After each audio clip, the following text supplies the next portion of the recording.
우리 옆 사람에게 이렇게 인사할까요? 겸손하세요. 시작. 겸손하세요. 이런 얘기 들으면 기분 나쁘죠?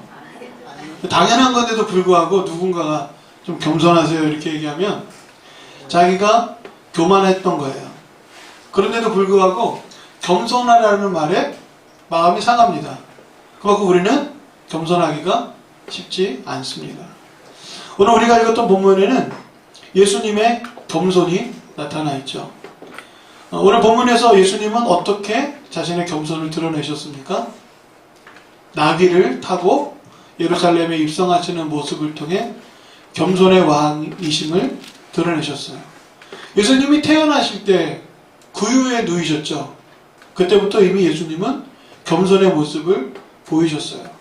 성경은 하늘 보좌를 버리고 이 땅에 오신 것, 인간의 몸을 입고 종의 형상을 입으신 것, 그것이 주님께서 우리에게 보여주신 겸손이라고 말씀하고 있습니다.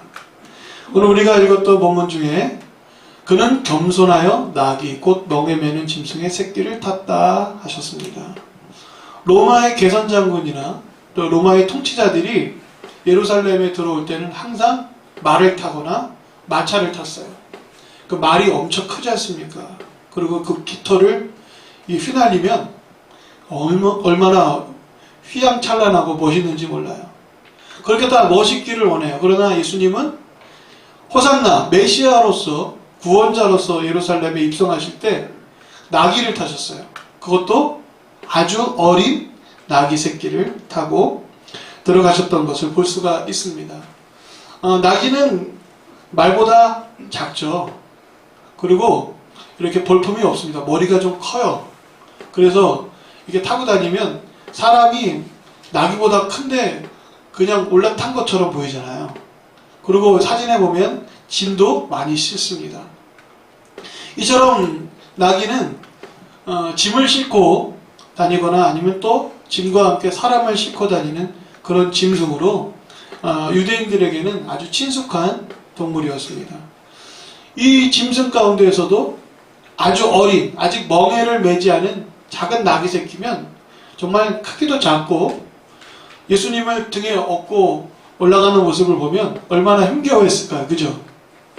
넘어질까 이렇게 뒤뚱뒤뚱하는 모습을 보면서 왕의 행진이 아니라 불안해서 우리 같으면 저 넘어지지 않을까라는 불안함이 가득한 그런 모습이지 않을까. 굳이 그렇게까지 하셔야 했을까라는 생각이 들죠. 그런데 성경을 살펴보면 나귀는 몇 가지 의미 있는 동물로서 우리에게 나옵니다. 성경에 나귀가 등장하는 많은 장면 가운데 선지자가 나귀를 타고 가는 장면이 나옵니다.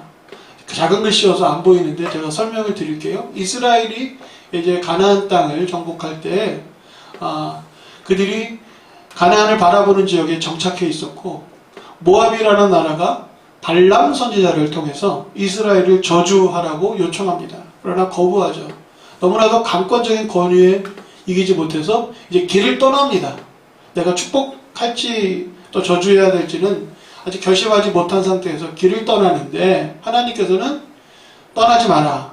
저들을 저주하지 마라. 이스라엘을 축복하라 라는 말씀을 하심에도 불구하고 불순종하는 발람이 나귀를 타고 길을 가다가 여호와의 사자를 만납니다. 그런데 선지자의 눈은 가리워서 칼을 빼어든 하나님의 사자를 보지 못하고 오히려 나귀가 보죠. 그래서 나귀가 멈춰섭니다. 그러니까 선지자가 채찍으로 나귀를 때려요. 한 번, 두 번, 세 번. 그러니까 어떤 일이 일어났어요? 나귀가 말을 했어요. 왜 때리냐? 내가 언제 평생에 너를 태우고 다니면서 이런 적이 있었냐?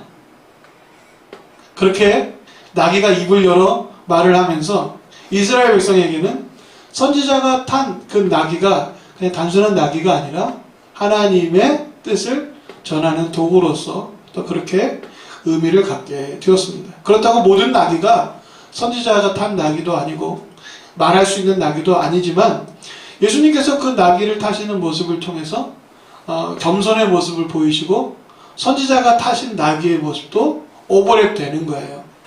그렇게 예수님께서 나귀를 타셨다라는 이 장면은 스가랴 선지자의 나오는 말씀과도 연관이 있습니다. 이 스가랴 말씀 같이 읽어볼까요? 시작. 시온에 따라 크게 기뻐할지어다. 예루살렘에 따라 즐거이 부를지어다. 보라 내 왕이 내게 임하시나니 그는 공의로우시며 구원을 베푸시며 겸손하셔서 나귀를 타시나니 나귀의 작은 것 곧 나귀 새끼라. 앞으로 오실 메시아 구원자는 공의로우시고 구원을 베푸시지만 겸손하시다라는 거예요. 이 말이 얼마나 중요한지 아십니까? 여러분, 세상의 통치자들은 가진 사람, 힘 있는 사람, 그런 사람들끼리 친해요. 그런 사람들이 뭐 빈민촌에 와서 봉사활동을 하면 여러분들 그게 순수한 마음에서 봉사활동하는 것처럼 보이지 않잖아요. 사진 찍기 위해 온 거잖아요. 장애인 시설이나 그런 뭐 복지시설에 가서 하루 알량하게 뭐 설거지 좀 하고 사진 찍고 나면 툭툭 털고 일어나요. 그래서 보이는 화면으로는 저들은 저런 봉사활동을 한다 하지만 지금은 다 알아요. 그냥 쇼다. 요식행위다. 그런데 우리의 구원자, 앞으로 우리에게 이 땅의 통치자로 오실 그분은 겸손하시다라는 거예요. 여기서 말하는 겸손은 그냥 높은 데 계신데 낮은 마음, 그냥 순전한 마음, 온유한 마음, 그런 단순한 그런 게 아니라 그의 겸손은 성경이 말하는 바 가난하고 비천하고 억압받는다라는 표현을 쓰고 있어요. 그럼 이게 되게 모순된 말이에요. 능력이 많으신 그가 억압받으시는 분으로 오신다라는 거예요. 그러니까 이 우리의 상상으로 이해가 되십니까? 모든 것을 하실 수 있는 분이 가장 낮고 낮은 곳에 오신다라는 거예요. 그런 성경을 스가랴서에 쓰고 있습니다. 아이러니하죠. 이해할 수가 없죠. 그런데 예수님의 모습을 통해서 우리는 깨닫는 거예요. 높고 높은 하늘 보좌를 버리고 이 땅에 오신 분, 수많은 권세와 모든 능력을, 존귀와 영광을 받으신 그분이 구유에 누이시고 나귀를 타시고 오히려 제자들의 발을 씻기시는 모습을 통해서 가난한 모습, 비천한 모습, 낮아진 모습을 보이시는데 거기에 사람들의 조롱과 학대를 받으면서 억압받는 모습을 보이시는 거예요. 그래서 주님이 가지신 겸손은 우리와 같이 가난해지셨고 우리처럼 비천, 보잘것없는 인간의 몸으로 또 인간의 삶의 현실로 오셨고 억압받는 그런 인간의 모습으로 또 그런 약자의 모습으로 오셨다라는 거예요. 그래서 예수님의 겸손은 단순하게 마음을 낮추는 그런 어떤 심적인 상태가 아니라 같이 읽어볼까요? 고통받으시고 조롱받으시는 예수님의 모습이 우리가 살펴보는 겸손이라는 것입니다. 성경에 히브리어로 아나우라는 단어도 같이 쓰고 있는데요.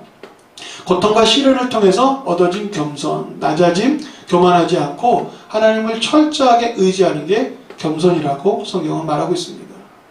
자, 우리가 구약 성경을 통해서 겸손은 무엇입니까? 라고 우리가 배운다면 그것은 한 연약한 인간의 모습으로서 고통이 우리에게 다가왔을 때 그 고통 속에서 하나님께 감사하고 마음을 낮추어서 하나님을 철저하게 의지하는 상태가 그게 바로 겸손이라는 거예요. 그런 겸손을 여러분들이 가지시게 되기를 주의 이름으로 축원드립니다. 그래서 우리가 높은 데에 올라가서 이거 다 하나님께서 행하신 일입니다. 하나님 영광 받으시기 원합니다. 라고 말하는 것도 우리는 겸손처럼 보이잖아요. 그런데 성경이 말하는 겸손은 뭔지 아십니까? 그가 받은 모든 영광, 포상, 그가 받은 모든 대가를 사실은 가난한 사람들과 함께 나누는 것, 그게 진정한 겸손의 모습이라는 것을 우리는 성경을 통해서 배워요. 우리가 높은 데 올라갈수록 겸손과는 거리가 멀어진 거예요. 왜냐하면 예수님은 낮아지셨기 때문에 그렇죠. 그러니까 높은 데서 낮아지는 게, 높은 데서 낮은 마음을 갖는 게, 교만하지 않고 높은 곳에서 그 마음을 온유하게 갖는 것, 그게 그냥 겸손이 아니라 성경이 말하는 겸손은 높은 곳에 있는 게 아니라 그냥 낮은 곳에 있는 거예요. 거기에 겸손이 싹튼다라고 성경은 말하는 거예요. 현대 사람들은 겸손을 좋아하지 않습니다. 적절하게 자기 자랑도 해야 되고 너무 지나친 겸손은 자의식이 낮아져서 자기 존중감, 자존감이 낮은 사람으로 표출되기도 해요. 그러나 그렇게 위험천만한, 그렇게 양면성을 가진 겸손이 아니라 성경이 말하는 겸손은 주님처럼 낮아져서 거기서 철저하게 하나님을 의지하고 하나님의 뜻대로 순종하는 그 모든 것을 의미하는 것입니다. 그렇다면 여러분들 겸손해지길 원하십니까? 대답하기 어렵죠. 왜냐하면 가난하고 비천하고 억압받아야 되니까요. 근데 성경은 겸손해지라 말하는 것은 높이기 위해 겸손해지라는 거예요. 우리가 그것을 이해해야 됩니다. 먼저 된 자가 나중되고 나중된 자가 먼저 되는 이유는 먼저 되는 것이 목적이 아니라 나중되는, 다시 말해서 보잘것없는 비천한 사람이 되어 보면 하나님을 떼닫고 하나님께 감사하고 순종하는 모습을 통해서 하나님 우리를 존귀하게 여기시는 그 과정의 첫 번째가 겸손이라는 거예요.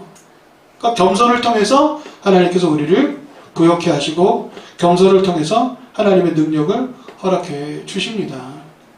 성경에 보면 출애굽기에 하나님의 놀라운 은총을 받은 이스라엘 백성이잖아요. 출애굽의 영광을 경험했잖아요. 그런데 가나안 땅에 못 들어갔어요. 이유는 간단합니다. 그 백성이 목이 뻣뻣했다라고 말하죠. 목이 뻣뻣했다라는 건 교만했다라는 거예요. 겸손하지 않았다라는 거죠. 그러니까 여러분 광야 생활은 겸손을 배우기 위한 시간이었어요. 그들이 광야를 지나자마자 4일째 되던 날부터 그들이 먹을 것 때문에 마실 것 때문에 하나님을 원망하죠. 그러니까 길이 험하고 먹을 게 없고 뜨겁고 마실 것도 없는 이 힘겨운 시간을 통해서 하나님께서는 그 백성이 겸손해지기를 원하셨어요. 겸손을 배우기를 원하신 거예요. 근데 그들이 겸손한 마음이 없으니까 물이 없다, 뭐가 없다, 하나님은 왜 나에게 이런 식으로 행하느냐? 애굽에서는 부추도 먹고 고기도 먹고 뭐도 먹었는데 이런 식으로 원망하다 보니까 교만한 백성은 광야에서 다 쓰러졌고 새로운 세대가 하나님의 겸손을 배우기 위해 하나님의 손길 속에서 그들이 가나안 땅을 향해 나아가는 것을 볼 수가 있습니다. 성경이 말합니다. 그러므로 그가 고통을 주어 그들의 마음을 겸손하게 하셨으니 그들이 엎드러져도 돕는 자가 없도다. 여러분 엎드러지는 시간은, 낮아지는 시간은, 비천해지는 그 시간은 겸손을 배우는 시간입니다. 따라하겠습니다. 우리의 낮아짐은 뭐뭐를 배우는 시간이다? 그렇죠. 겸손을 배우는 시간이다. 그 매우 중요합니다. 겸손이라는 것은 높은 곳에서 배울 수가 없어요. 그러니까 지금 낮은 곳에서 겸손을 배우는 거예요. 그렇지 않습니까? 저도 항상 건강했는데 다리가 이렇게 하고 나니까 사람이 반쪽짜리가 됐어요. 이 방에서 저 방으로 옮겨가는 것도 헥헥거려요. 그러니까 낮은 마음을 갖게 되더라고요. 감사한 마음을 갖게 되더라고요. 아내가 2배의 목소리가 되니까 아내에게 감사하게 되고, 오늘도 교회가 뭐 난리가 났잖아요. 물난리가 났는데 저는 몸이 연약하니까 아무것도 할 수가 없는 거예요. 그저 그냥 제한 화장실 가는 것도 헛격거리고 있어 저는. 그럴 때 어떤 생각을 갖습니까? 내가 도와주지 못하는구나. 내가 이렇게 작은 사람이구나. 그렇게 자기를 낮추는 그 마음속 깊은 곳에 겸손이 싹 트는 거예요. 근데 거기에서 자기 비하로 가거나 또 자기를 부정하는 그런 위험성을 우리가 염두에 두어야 하겠지만, 거기서 사실은 자기의 낮아짐을 인정하는 것입니다. 그래서 힘이 있을 때, 건강할 때 우리 속담처럼 개구리 올챙이적 생각을 하는 거죠. 올챙이적 시절이 있어야 여러분 겸손을 배우는 겁니다. 그러니까 이때 여러분들이 겸손을 배워서 거기 계신 주님을 만나게 되기를 주의 이름으로 축원드립니다. 그 높은 곳에는 주님이 계시지 않는 거예요. 부유함 속에는 주님이 계시지 않은 거예요.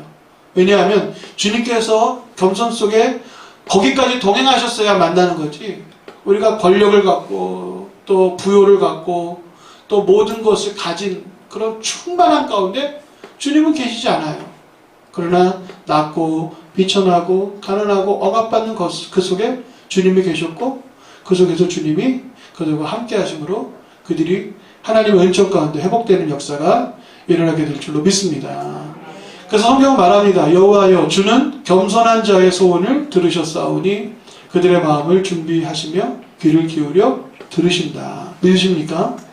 겸손한 자들의 소원을, 그들의 기도를 들으십니다. 교만은 멸망의 선봉이요 겸손은 존귀의 길잡이다. 미가서 말씀 너무 좋죠. 제가 좋아하는 말씀인데 같이 읽어볼까요? 시작. 사람아, 주께서 선한 것이 무엇임을 내게 보이셨나니 여호와께서 내게 구하시는 것은 오직 정의를 행하며 인자를 사랑하며 겸손하게 내 하나님과 함께 행하는 것이 아니냐. 아멘. 그러니까 여러분, 낮은 곳에서부터 주님과 함께 하면서 믿음의 길로 걸어가게 되기를 간절히 바랍니다. 그것이 높은 곳이면 거기까지 가시고, 그것이 멀리 주님의 뜻을 향해서 나를 보내시는 곳이면 거기까지 가는 것이요. 빛이 없는 곳에 너가 빛으로 드러나라 말씀하시면 거기에서 주님과 함께 겸손히 행하는 것, 그것이 주님의 은총인 줄로 믿습니다. 천주교에서는 7대 선, 그 중에서 겸손을 말하고 있습니다. 겸손, 자선, 친절, 인내, 순결, 절제, 근면, 이것이 선한 7가지다라고 말합니다. 겸손은 우리가 반드시 가져야 될 성품 가운데 하나죠. 근데 이것이 바로 예수님의 성품이라는 거예요. 예수님 자신이면서 예수님의 성품이죠. 그래서 오늘 우리도 예수님을 통해서 겸손을 배워야 하는 것입니다. 나는 마음이 온유하고 겸손하다. 여러분, 이렇게 말하면 겸손하지 않은 사람처럼 보이잖아요. 그죠? 사도 바울도 너희는 나를 본받는 자가 되라 라고 말하면 겸손해 보이지 않는데, 그러나 여러분, 이것은 교만하기 때문에 하는 말은 아니죠. 예수님이 겸손을 예수님을 통해서 배워야 정말 진정한 겸손을 우리가 갖게 되는 것입니다. 갈라디아에서도 보면 겸손이 나와요. 퀴즈입니다. 겸손은 오직 성령의 열매 가운데 어떤 것이 겸손일까요? 사랑, 희락, 화평, 오래 참음, 자비, 양성, 충성, 온유, 절제 가운데 어떤 것이 겸손에 해당할까요? 제가 밑줄 걷잖아요. 뭐예요? 그렇죠. 네. 온유가 바로 겸손이라는 거예요. 그러니까 우리는 겸손을 어떤 마음의 상태로 보는데, 성경이 말하는 겸손, 예수님의 겸손은 뭐냐면, 겸손은 그 자기의 마음의 상태가 드러나는 걸 말하는 겁니다. 마음속 깊은 곳에서 낮아져서 주님을 의지하는 거예요. 근데 주님을 의지한다는 건 순종하는 거예요. 그 순종하기 때문에 온유한 마음으로 하나님의 뜻에 다 충성하는 모습이 바로 온유가 겸손이다라고 말하고 있습니다. 그래서 성경은 말하죠. 네, 성경 제가 적질 않았는데 마태복음 5장 5절 기억하십니까? 온유한 자는 복이 있나니 그들이 땅을 기업으로 받을 것이다. 온유한 자가 겸손한 자예요. 자, 이것을 좀 설명을 드릴게요. 이스라엘 백성은 아버지가 자녀를 훈육을 합니다. 매를 들기도 하고 말씀을 가르쳐서 암송시키기도 하고. 그래서 잘 훈련된 아들은, 순종하는 아들들은 아버지가 무엇을 하든지 다 따라해요. 그렇게 순종하는 아들의 가장 첫 번째 되는 사람이 있죠. 누굴까요? 물론 예수님이 첫 번째이시지만 예수님 다음으로 순종하는 아들의 모습을 보인 사람이 바로, 그렇죠, 이삭입니다. 이삭이, 여러분, 아버지가 칼로 내리치려 할 때까지도 가만히 있었던 이유는 뭔지 아십니까? 그가 바로 아버지로부터 순종을 배웠기 때문에 그래요. 아버지가 가자 하니까 갑니다. 가다 보니까 번제를 드리겠다 하는데, 번제를 드릴 나무나 여러 가지 것들이 있지만 실제적으로 재물이 없잖아요. 그래서 아버지께 재물이 없습니다 라고 물어보니까 아브라함이 하나님께서 우리를 위해 예비해 놓으실 것이다. 그러니까 아브라함의 말, 아버지의 말을 철저하게 믿어요. 그리고 가자 하니까 따라가고, 그렇다 하니까 그런 줄로 알고, 묶여서 아버지가 너를 번제로 드려야겠다니까, 이건 하나님께서 내 아버지를 통해서 하시는 말씀이고, 힘이 없어서 저항하지 않은 게 아닙니다. 아버지가 행하려고 하는 일들에 뜻이 있음을 깨닫고 철저하게 순종을 해요. 여러분, 그런 순종의 모습을 보인 이삭이 우리는 순종이다 라고 말하는데, 성경은 그 순종에 겸손이 있다라고 말하고 있고요. 그렇게 순종하는 모습이 온유하다라고 말하고 있는 거예요. 아브라함을 통해서 보여준 이삭의 모습을 우리가 기억하는데, 그것은 단순하게 순종만이 아니라 그것이 겸손이라는 거예요. 아버지의 모든 것을 받아들이는 그 낮은 마음. 그리고 그 이해할 수 없는 곳에서도 순종하는 그 자기의 저항이나 어떤 포악성이나 그런 되갚음을 행하지 않는 그런 온유한 마음이 바로 성경이 말하는 바라는 것이죠. 이런 온유를 갖게 되면, 이런 겸손과 이런 순종을 갖게 되면 하나님께서 얼마나 기뻐하시겠습니까? 여러분, 이런 겸손을 가질 때 여러분, 우리가 말하지 않아도 하나님은 우리가 원하고 우리가 바라고 우리가 하나님께 간구하는 것을 들으셔요. 거기서 하나님의 은총을 반드시 경험하게 될 줄로 믿습니다. 조지 물러나는 그 고아들의 아버지 아시죠? 그분은 5만 번 기도해서 응답받았다고 하잖아요. 그가 부유하고 풍요롭게 되어지는 과정에서 5만 번의 응답이 아니라 항상 낮은 곳에서 하나님 무엇이 필요합니다. 무엇이 없습니다. 왜 그가 없다고 말합니까? 먹이고 입혀야 될 사람들이 너무나도 많았기 때문에. 그가 낮은 곳에 있었어요. 계속 낮은 곳에 있었기 때문에 하나님 그가 낮은 곳에 있었던 그의 겸손을 통해서 하나님께서는 그의 기도에 들으셨죠. 그래서 여러분, 우리도 경험하잖아요. 우리도 아프고 잘 안 되고 힘겹고 그럴 때 우리는 겸손을 배우고 거기서 하나님께 부르짖었더니 하나님께서 우리의 기도에 응답하시잖아요. 그래서 여러분, 우리가 인정해야 하는 거예요. 아, 우리가 낮아지고 비천하고 고통받고 억압받는 그 속에서 우리는 겸손을 배우고 겸손을 통해서 하나님의 응답이 일어나는구나.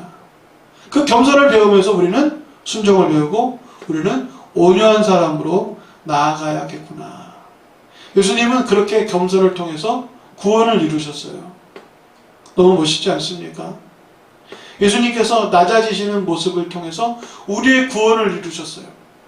인류의 가장 큰 행복인 구원의 은총을 우리에게 겸손을 통해 이루셨지 않습니까? 빌립보서 2장 5절 너희 안에 이 마음을 품으라. 곧 그리스도 예수의 마음이니 그는 근본 하나님의 본체시나 하나님과 동등됨을 취할 것으로 여기지 아니하시고, 같이 읽겠습니다. 오히려 자기를 비워 종의 형체를 가지사 사람들과 같이 되셨고 사람의 모양으로 나타나사 자기를 낮추시고 죽기까지 복종하셨으니 곧 십자가에 죽으십니다. 여기서 겸손은 무엇입니까? 사람의 모양으로 자기를 낮추시고 죽기까지 복종하신, 그게 겸손이라는 거예요. 여러분, 이런 겸손을 우리가 주님 앞에 드릴 때 응답이 일어나고 순종을 통해서 하나님의 승리의 역사가 일어나게 될 줄로 믿습니다. 주님께서 허락하신 이 겸손을 통해 나귀 새끼를 타고 올라가신 예수님의 그 겸손의 모습을 통해, 구유에 누이신 예수님의 겸손을 통해 우리가 배우고 깨닫기를 원해요.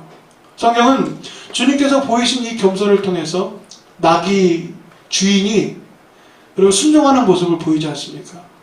왜 끌고 가냐라고 묻거든 주가 쓰시겠다 하라. 그러니까 그 나귀의 주인이 내어드리잖아요. 그 나귀의 주인이 주님의 겸손을 통해서 자신도 겸손을 갖게 되는 거예요. 어떤 겸손입니까? 이 모든 것은 다 주님의 것입니다. 라는 그 소유에 대한 인정을 드리죠. 그게 겸손인 거예요. 그러니까 내게 있는 것은 내 것이 아니라 주님의 것입니다. 이 우주 만물을 지으신 하나님의 것입니다. 라는 그 겸손을 깨달으니까 주께서 쓰시겠다 할 때 내어드릴 수 있죠. 겸손이 아니면 그럼 그것을 그렇게 드릴 수가 없는 거예요. 다 내 것인 줄 알고 살다가 먹이고 둔 백성이 되어서 약속의 땅 가나안에 못 들어가는 사람이 얼마나 많습니까? 교회 안에도 똑같아요. 주님께서 부르셨지만 교회 공동체 안에서 하나님의 나라를 경험하지 못한 채 겸손을 잃어버리고 먹이고 둔 백성이 되어서 가나안 땅을 바라보고 들어가지 못하는 사람들이 이스라엘 백성이었던 것처럼 지금 신앙생활하는 사람 가운데도 많을 거예요. 그러나 여러분들은 다 그 나라에 들어가게 될 줄로 믿습니다. 아멘. 우리는 다 겸손하니까요. 우리는 다 가난하고 작고 보잘것없고 낮은 마음과 낮은 자리를 허락해 주셨기 때문에 너무 감사하지 않습니까? 겸손을 배울 수 있도록 나를 낮아지게 하셨어요. 그런 겸손을 통하여서 주님께 영광 올려드릴 수 있게 되기를 간절히 바랍니다. 주님은 우리가 겸손을 통해서 형제를 불쌍하게 여기고 또 겸손한 자에게 은혜 주심을 깨닫고 온유한 마음으로 순종하고 사랑하고 또 주님의 겸손을 본받아서 구원의 큰 은총을 이루어드리는 여러분들 되시기를 간절히 축원드립니다. 기도하겠습니다. 주님의 겸손을 나 배우기 원합니다. 주께서 낮아지셔서 순종하시고 온유함으로 우리에게 구원의 은총을 베푸신 것처럼 우리도 지금 낮은 자리에서 겸손을 배우고 순종하여 온유함으로 주님께 영광 올려드리게 하옵소서. 주님의 겸손을 나 배우고 주님의 겸손을 통하여서 나 주님의 은총을 누리며 주와 동행하는 자 되기를 원합니다. 주여 복을 내려 주옵소서. 예수님의 이름으로 기도합니다. 아멘.